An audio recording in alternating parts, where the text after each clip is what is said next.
Hello everyone, welcome to Kalpajeet classes. मैं राजेश एक बार फिर से आपका स्वागत करता हूं आपके इस चैनल कल्पजीत क्लासेज पे। तो दोस्तों, आज हम कंटिन्यू करेंगे एसएसटी के सब्जेक्ट इकोनॉमिक्स को, और उसमें हमने पढ़ा था प्रीवियस क्लास में फर्स्ट चैप्टर डेवलपमेंट, और डेवलपमेंट को आगे कंटिन्यू करते हुए हम चलेंगे। तो यहाँ सबसे पहले आप देखेंगे कुछ की नोट्स यहाँ लिखे गए हैं, और सबसे पहला जो यहाँ पे आता है टर्म इन्फेंट मोर्टिलिटी रेट, जिसे हम कहते हैं शिशु मृत्यु दर। हिंदी वाले इसे लिख लेंगे शिशु मृत्यु दर।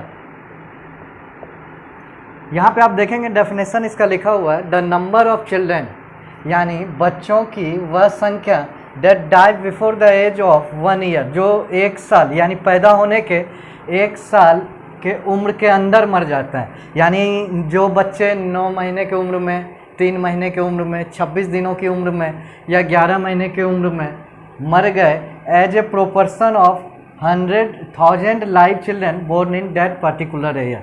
यानी किसी 1 साल में अगर 1000 बच्चे को आप ले रहे हो, यानी वो ऐसे बच्चे जिनकी उम्र 1 साल से छोटी, यानी बिलो 1 ईयर, जिनकी एज बिलो 1 ईयर, ऐसे 1000 बच्चे आप लेंगे किसी पार्टिकुलर ईयर की, और उसमें से मरने वाले बच्चों की संख्या ही कहलाती है इन्फेंट मोर्टिलिटी रेट, यानी शिशु मृत्यु दर या नवजात मृत्यु दर। इसके बाद सेकेंड आता है आपका लिटरेसी रेट, यानी इसको कहते हैं हम शिक्षा दर, या बोला जाए तो इसे हम कहते हैं साक्षरता दर भी, साक्षरता दर। यहाँ पे आप देखेंगे यह क्या बताता है हमें, तो इसमें आप देखेंगे indicates the proportion of literate people in the 7 and above as group, यानी 7 या 7 से अधिक वर्ष के वैसे लोग, 7 या 7 से अधिक वर्ष के वैसे लोग जो पढ़े लिखे लिटरेट हों, क्या हों, पढ़े लिखे या साक्षर हों, पढ़े लिखे या साक्षर हो। अच्छा, यहाँ पे एक कंडीशन है 7 या 7 से एबव, यानी 7 से नीचे के अगर जो भी एज ग्रुप वाले लोग होंगे उन्हें जनरली हम ट्रीट करते हैं इन्फेंट कह के, यानी नवजात, वो अभी बच्चे हैं, वो पढ़ने वाले नहीं होते हैं। यानी 7 या 7 से अधिक उम्र के वैसे लोग जो पढ़े लिखे हैं, उनकी टोटल संख्या ही कहलाती है लिटरेट रेट, और इसको हम काउंट करते हैं 100 पीपल पे। यानी किसी पार्टिकुलर एरिया में अगर आप 100 पीपल का सैंपल लेते हैं, 100 लोगों की, और वो लोग ऐसे होने चाहिए जिनकी उम्र 7 या 7 से अधिक हो, आइदर मेल और फीमेल, और उसमें अगर सपोज करो 80 लोग पढ़े लिखे हैं, 80 लोग पढ़े लिखे हैं। अच्छा, यहाँ पढ़ने लिखने से क्या तात्पर्य है, यानी 5 क्लास तक पढ़े लिखे हों, 10 क्लास तक पढ़े लिखे हों, तो यहाँ क्लास कोई मैटर नहीं है, उन्हें कम से कम कोई भी एक इंडियन लैंग्वेज शुद्ध लिखना, बोलना या पढ़ना आता हो, कोई भी कम से कम एक इंडियन लैंग्वेज। हो सकता है वो 1 से अधिक भी जानते हो, 2 लैंग्वेज, 3 लैंग्वेज, अगर एक भी जानते हो तो वो लिटरेट पीपल माने जाएंगे, अगर 1 से अधिक भी जानते हो तो वो लिटरेट ही माने जाएंगे, और उनकी कुल संख्या ही कहलाती है लिटरेसी रेट। इसके बाद नेक्स्ट आता है आपका नेट अटेंडेंस रेशियो, यानी कुल उपस्थिति अनुपात। तो यहाँ पे हम जनरली निकालते हैं स्कूल में जो बच्चों की उपस्थिति होती है, आइदर इन गवर्नमेंट स्कूल या फिर प्राइवेट स्कूल। तो यहाँ पे आप देखेंगे नेट अटेंडेंस रेशियो, इसे हम शॉर्ट में बोलते हैं NAR, NAR। यहाँ पे आप देखेंगे it is the total number of children of age group 14 और 15 year attending school as a percentage of total number of children in the same age group, यानी 14 से 15 तक एज ग्रुप वाले सारे बच्चों में से स्कूल जाने वाले बच्चों की संख्या ही, स्कूल जाने वाले बच्चों की संख्या ही कहलाती है net attendance ratio, that is NAR, net attendance ratio. अब यहाँ पे आप देखेंगे कुछ डेटा दिया हुआ है, और इस आधार पे हम कंक्लूड करेंगे। तो यहाँ आप देखेंगे एक तरफ आपके पास लिस्ट है स्टेट का, जिसमें 3 हमने सैंपल लिया है, एक हरियाणा, केरला, और थर्ड है आपके पास बिहार का। इसके बाद तीसरा आप देखें, इसके बाद आप देखेंगे IMR, that is infant mortality rate, यानी शिशु मृत्यु दर या नवजात मृत्यु दर। इसके बाद जो सेक्शन है आपका LR, that is literacy rate, and NAR, that is net attendance ratio. इसके बाद आप देखेंगे हरियाणा की अगर बात करें इन्फेंट मोर्टिलिटी रेट यानी शिशु मृत्यु दर की, तो वो 30 है, जबकि केरला का 10, और बिहार की बात करें तो इसमें 35 है। यानी अगर बिहार में आप 1000 बच्चे ले रहे हैं तो एवरेज उसमें 35 बच्चे 1 साल की उम्र पूरी करने से पहले ही मर जा रहे हैं किसी न किसी कारण से, चाहे बीमारी से या कुछ न कुछ वजह हो। इसके बाद आप देखेंगे तो यहाँ पे आप देखते हैं कि सबसे अधिक इन्फेंट मोर्टिलिटी रेट बिहार का है और सबसे लो किसका, केरला का। इसके बाद नेक्स्ट सेक्शन है आपका लिटरेसी रेट। लिटरेसी रेट में आप देखेंगे तो सबसे अधिक लिटरेसी रेट आपको दिख रहा होगा केरला सबसे टॉप पे 94% के साथ। इसके बाद आप देख रहे हैं हरियाणा 82% और फिर आपका नंबर बिहार का जो कि 62% है। इसके बाद अगर बात करें नेट अटेंडेंस रेशियो की, यानी 14-15 के एज ग्रुप तक स्कूल जाने वाले बच्चों की संख्या, तो इसमें आप देखेंगे सबसे अधिक आता है नंबर फिर से एक बार केरला का, और इसके बाद सेकंड है आपका 61 के साथ हरियाणा, और थर्ड फिर आता है Bihar.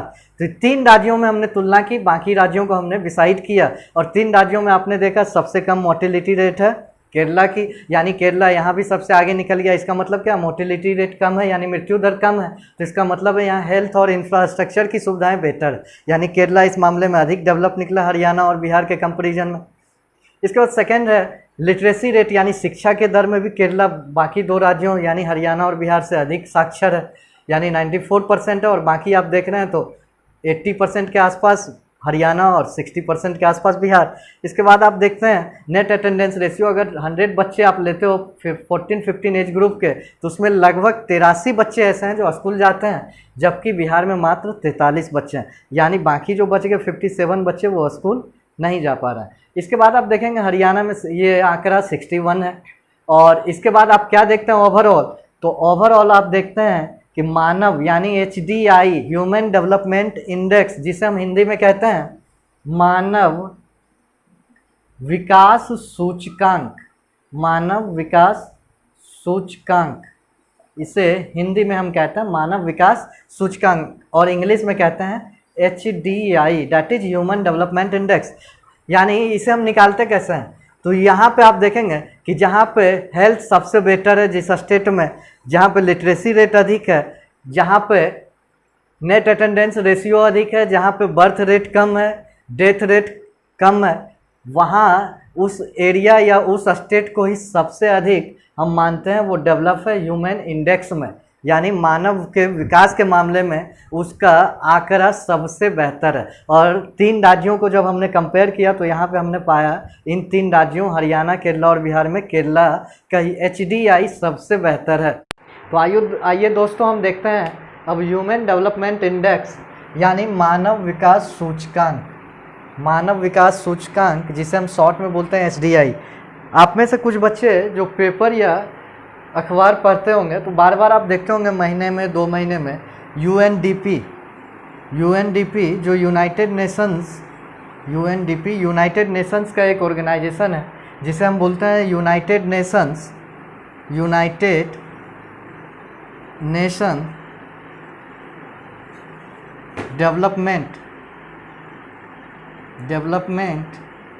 Programme, United Nations Development Programme UNDP के द्वारा जारी किया जाता है।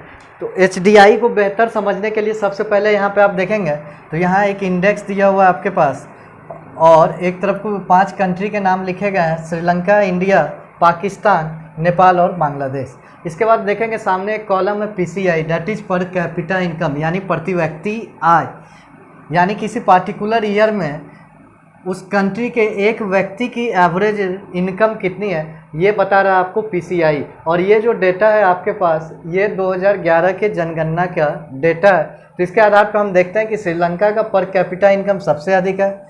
अगर इस 5 कंट्री की हम तुलना करें, इन 5 कंट्री की, तो यहाँ पे आप देख रहे हैं श्रीलंका की पर कैपिटा इनकम $4500, और ये जितना भी आपका इनकम दिया हुआ है ये सब के सब डॉलर में बताए गए हैं। और इंडिया की अगर बात करूँ तो 3400, और इसे अगर रुपीज़ में कन्वर्ट करें तो ये लगभग निकल के आता है 35,000 के आसपास। इसके बाद अगर बात करें पाकिस्तान की तो ये भारत से कम है थोड़ा, और ये है $2250 यानी $225। और नेपाल की बात करें तो ये लगभग भारत के आधे से भी कम है $1500 के आसपास। और बांग्लादेश भारत के लगभग आधे के बराबर है, और वो हो जाता है आपका लगभग $1900, दैट इज़ $1870। यानी इस कहने का ये सेंस है कि श्रीलंका में 2011 में एक एवरेज व्यक्ति, यानी प्रत्येक व्यक्ति की एवरेज इनकम की बात की जाए 2011 के पूरे साल के लिए, तो श्रीलंका में उसकी अर्निंग रही एक व्यक्ति की लगभग $4500, जबकि वही अर्निंग इंडिया में उसी साल की रही $3400, और पाकिस्तान में $2225, और नेपाल में $1490, और बांग्लादेश में $1870। इसके बाद बात करें लाइफ एक्सपेक्टेंसी की, यानी संभावित आयु, यानी एवरेज वहाँ पे एक व्यक्ति कितनी उम्र तक जीता है या जिंदा रहता है, तो इसमें भी श्रीलंका आगे है इंडिया से। और वो श्रीलंका के एक व्यक्ति की बात करूँ तो श्रीलंका में एवरेज 74 ईयर्स की आयु है, जबकि इंडिया में ये 64, और पाकिस्तान में 63, नेपाल में 61, और बांग्लादेश में भी सेम 61। तो इसका मतलब ये है कि अगर वहाँ पे कोई व्यक्ति 100 ईयर्स जीवित है और कोई व्यक्ति ऐसा भी होगा जो 50 ईयर्स में ही मर जा रहा होगा, लेकिन जब हमने एवरेज निकाला तो श्रीलंका में ये हमें मिला 74, जबकि इंडिया में मिला 64। तो यहाँ भी 10 साल नीचे या कम हो जाते हैं इंडिया के व्यक्तियों की एवरेज आयु श्रीलंका के व्यक्तियों के अपेक्षा। इसके बाद देखते हैं नेट अटेंडेंस रेशियो, यानी स्कूलों में जाने वाले बच्चों जो 15 या 15 वर्ष के आसपास या अधिक के हैं, उनकी कितनी संख्या, अगर 100 बच्चों का सैंपल हम लेते हैं तो उसमें हम देखते हैं श्रीलंका 69 के साथ टॉप है, यानी इन 5 देशों में। इसके बाद आता है नंबर इंडिया का 61, पाकिस्तान में ये आंकड़ा बहुत कम है, लगभग इंडिया के आधे के बराबर, और वो 35, और नेपाल में 61 यानी इंडिया के बराबर ही, और बांग्लादेश में थोड़ा कम है इंडिया से 53 के आसपास। इसके बाद नेक्स्ट सेक्शन है, नेक्स्ट आप जो देख रहे हैं कॉलम, ये कॉलम बना हुआ है लिटरेसी रेट यानी साक्षरता दर की, और यहाँ पे आप देख रहे हैं श्रीलंका में 91% है लिटरेसी रेट। श्रीलंका की बात करूँ तो 91% लिटरेसी रेट, जबकि इंडिया की बात करूँ तो 61% लिटरेसी रेट। यानी अगर श्रीलंका में आप लेते हैं 100 लोगों का सैंपल तो वहाँ पे आपको 91 लोग पढ़े लिखे मिलेंगे, जबकि वो आंकड़ा इंडिया में घट के हो जाता है 61, जबकि पाकिस्तान में 50। और नेपाल की आप बात देख रहे हैं तो नेपाल ये इस आंकड़े में यानी साक्षरता दर के मामले में भारत से बहुत आगे चल रहा है 90% के साथ, और बांग्लादेश में ये आंकड़ा सबसे कम 41%। इसके बाद बात करें तो ओवरऑल HDI रैंक, यानी पूरे वर्ल्ड में इनकी रैंकिंग क्या है ह्यूमन डेवलपमेंट इंडेक्स में, तो ये निकलता कैसे है। तो यहाँ आपने देखा average income, per capita income जिसे हम कहते हैं, लाइफ एक्सपेक्टेंसी, यहाँ पर लिटरेसी रेट कितनी है, इसके अलावा नेट अटेंडेंस यानी स्कूल जाने वाले पढ़े लिखे लोगों की संख्या कितनी है या बच्चों की संख्या कितनी है। इसके बाद आता है इसमें इन्फेंट मोर्टेलिटी रेट यानी मरने वाले बच्चों की संख्या कितनी है, बर्थ रेट, और सबको ओवरऑल हम कंक्लूड करते हैं। और उसके बाद हम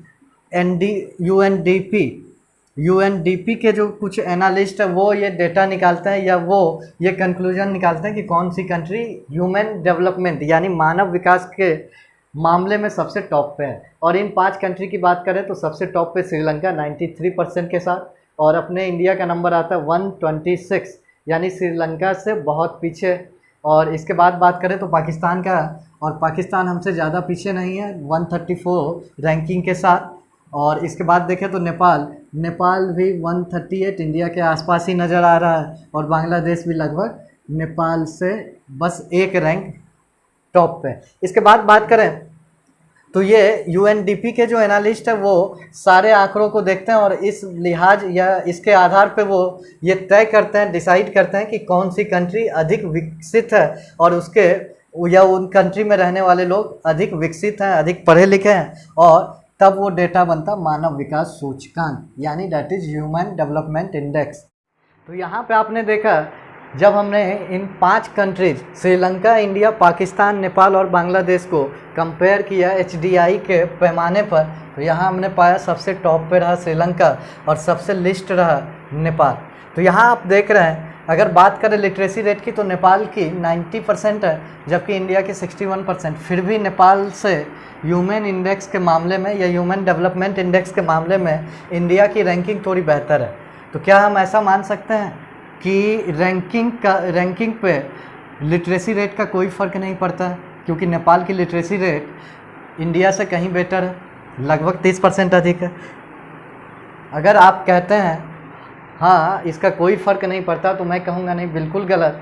क्योंकि यहाँ पे एक चीज़ और है, यहाँ पे आप देखेंगे नेपाल की सिर्फ लिटरेसी रेट इंडिया से अधिक है, बाकी नेट अटेंडेंस रेशियो, इसके अलावा लाइफ एक्सपेक्टेंसी के मामले में तो वो इंडिया के लगभग बराबर ही रहा है, 3 साल कम है, लेकिन पर कैपिटा इनकम के मामले में वो इंडिया से बहुत कम है। यानी सबकी एवरेज हम निकालते हैं और उसके आधार पर हम एसडीआई रैंकिंग डिसाइड करते हैं। किसी एक फैक्टर को अगर सिर्फ पैमाना हम बना दें तो उससे डेवलपमेंट का रियल आंकड़ा हमें नहीं मिलता है। हमें सारे फैक्टर पे ध्यान देना होता है, लाइफ एक्सपेक्टेंसी यानी संभावित आयु, पर कैपिटा इनकम यानी प्रति व्यक्ति या स्कूल अनुपस्थिति, लिटरेसी रेट और मृत्यु दर, इन्फेंट मृत्यु दर, बर्थ यानी जन्म दर, और तब जाके हम ये रैंकिंग डिसाइड करते हैं। और ये रैंकिंग हम डिसाइड नहीं करते हैं, बल्कि कौन करता है? यूनाइटेड नेशंस का एक संस्था या ऑर्गेनाइजेशन, यूएनडीपी। अब अगला जो सेक्शन आप देखते हैं कि डेवलपमेंट किसी कंट्री की डिपेंड करती है वहाँ पाए जाने वाले नेचुरल रिसोर्सेज पे, यानी वहाँ प्राकृतिक संसाधन कितने पाए जाते हैं। अगर कोई देश अधिक प्राकृतिक नेचुरल रिसोर्सेज वाला है तो क्या हम ये ऐसा मान सकते हैं कि वहाँ डेवलपमेंट सबसे अधिक होगा? यानी जिस कंट्री में नेचुरल रिसोर्स अधिक होंगे, क्या ऐसा हम मान सकते हैं कि वो कंट्री सबसे अधिक विकसित होगा? नहीं, बिल्कुल नहीं। क्योंकि उदाहरण से इसे मैं क्लियर कर देता हूँ। अफ्रीका कॉन्टिनेंट का आपने नाम सुना होगा और यहाँ कई सारे देश हैं। अफ्रीका कॉन्टिनेंट में कई सारे देश हैं, लेकिन उसमें से कोई भी कंट्री ऐसे नहीं है या इतने डेवलप नहीं है जो अमेरिकन कॉन्टिनेंट के कंट्री या फिर यूरोपीय कॉन्टिनेंट के कंट्री को टक्कर दे सकें एचडीआई रैंकिंग के मामले में। अफ्रीका के सारे कंट्री अंडर डेवलप माने जाते हैं, एक दो को छोड़ दें तो सारे कंट्री अंडर डेवलप, जबकि अफ्रीका में नेचुरल रिसोर्सेज की भरमार है। जंगल भी हैं, पहाड़ भी हैं, इसके अलावा वहाँ पे मिनरल्स भी हैं, इसके अलावा आयरन के ओर वहाँ पाए जाते हैं, कोल वहाँ मिलते हैं, क्रूड ऑयल भी वहाँ एबंडेंट मात्रा में उपलब्ध है, यानी प्रचुर मात्रा में उपलब्ध है। फिर भी अफ्रीका अंडर डेवलप क्यों है? क्योंकि वहाँ पे इन्वेस्टमेंट नहीं है, इंफ्रास्ट्रक्चर नहीं है, टेक्नोलॉजी की कमी है, इंफ्रास्ट्रक्चर नहीं है। इसके अलावा अगर बात करें तो टेक्नोलॉजी, लैक ऑफ टेक्नोलॉजी है यहाँ पे, यानी उतनी प्रौद्योगिकी नहीं है, और जिसके कारण अफ्रीका बाकी दो कॉन्टिनेंट, यूरोप और इसके अलावा north America continent, south America continent, दोनों से पीछे चलता है एचडीआई के इंडेक्स में। यानी अगर बात करें दो कंट्री की तो एक कंट्री आप ले लें इजिप्ट, ये भी एक अफ्रीकन कंट्री है, और दूसरा एक लेते हैं हम एग्जांपल यूएसए।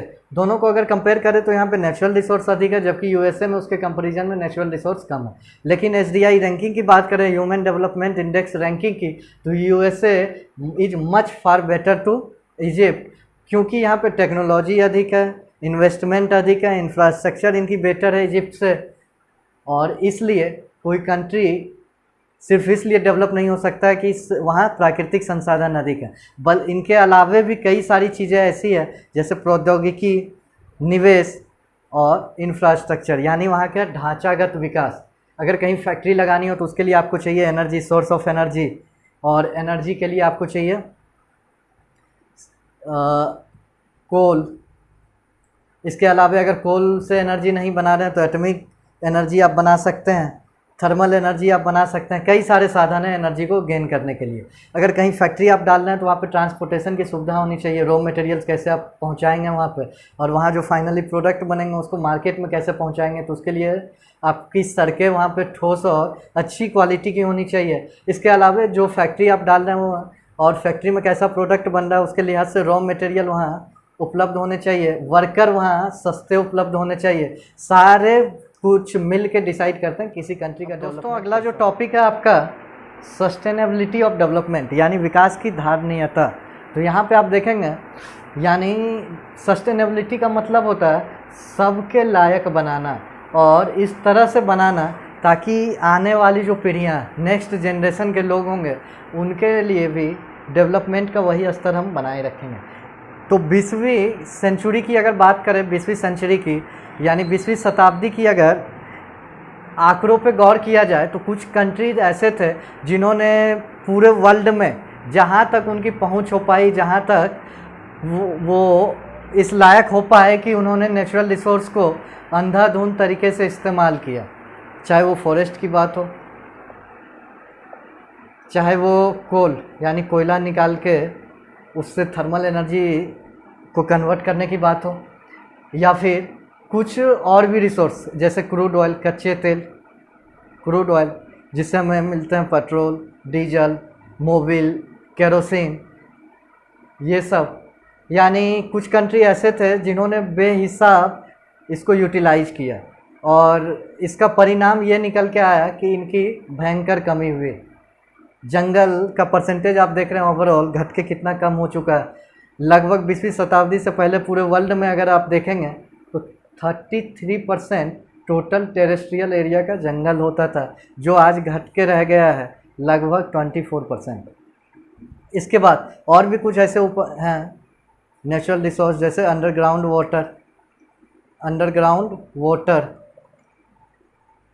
हमें विकास से नहीं रुकना है, विकास करने से कोई बुराई नहीं है, लेकिन विकास हमें इस तरीके से करना है जिसका कोई साइड इफ़ेक्ट ना निकले। जैसे अगर बात करें तो विकास करने के दौरान हम ये भूल जाते हैं कि हम जो करने जा रहे हैं या जो प्रोडक्शन करने जा रहे हैं, अगर कहीं पे हमने फैक्ट्री डाली और कुछ उस वहाँ पे हम प्रोडक्शन कर रहे हैं तो वहाँ आसपास लोकेलिटी में इसका कोई साइड इफ़ेक्ट भी होगा, या वहाँ आसपास जो नदियाँ बह रही हैं उस फैक्ट्री से निकलने वाले गार्बेज कचड़ों से प्रदूषित भी हो सकते हैं। ये सब हम भूल जाते हैं और धीरे धीरे इसका असर हम पे नहीं तो हमारी आने वाली पीढ़ियों पे ज़रूर पड़ेगा। और इन सब को ध्यान में रखते हुए, इनसे बचते हुए हम जो विकास करेंगे वही कहलाएगा सस्टेनेबिलिटी ऑफ डेवलपमेंट। और इसके लिए हमें 3R फार्मूला को फॉलो करना होगा।